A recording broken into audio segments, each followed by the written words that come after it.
The news out today is that the budget was delivered. That's Budget 3.0. The key points of the budget was that 61% of the spending in South Africa goes on the social wage. That's the basic services, education, healthcare and grants. 1 trillion rand is being invested in infrastructure, which includes roads, power, water and rail. Debt has stabilized at 77.4% of GDP, and the budget deficit has been cut by 8 billion rand.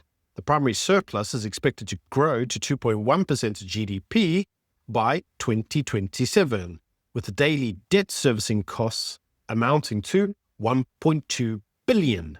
So what does this actually mean for the economy? Well, the original growth forecast of the economy was at 2.8%, but has now been revised downwards to 1.4%.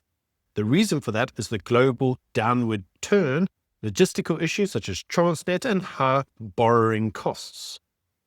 So how are we going to improve tax collection? How are we going to grow the economy? According to the government, they're going to attempt to have forms of macroeconomic stability. They're going to do some structural reform through Operation Vulindlela Phase 2. I don't know what Phase 1 was.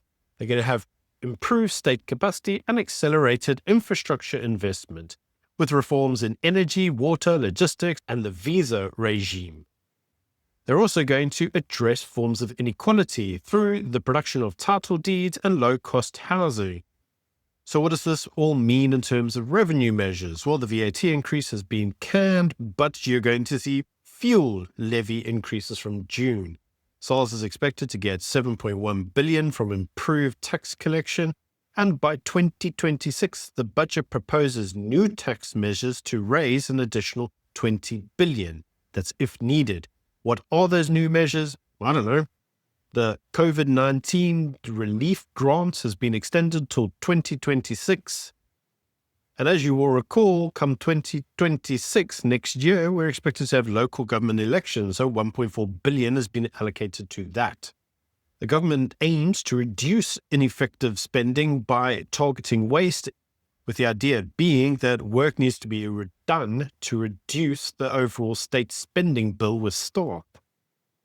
So what can we actually take home from the budget? Well, this is a budget that supposedly supports growth, redistribution, promotes state capacity, and addresses structural reforms, with emphasis being on the promotion of democracy because of the elections.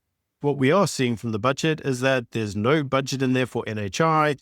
There's very little budget for staff increases. In fact, there's no talk about it at all. It's an austerity budget. But that's just my views. Let me know what you think in the comments.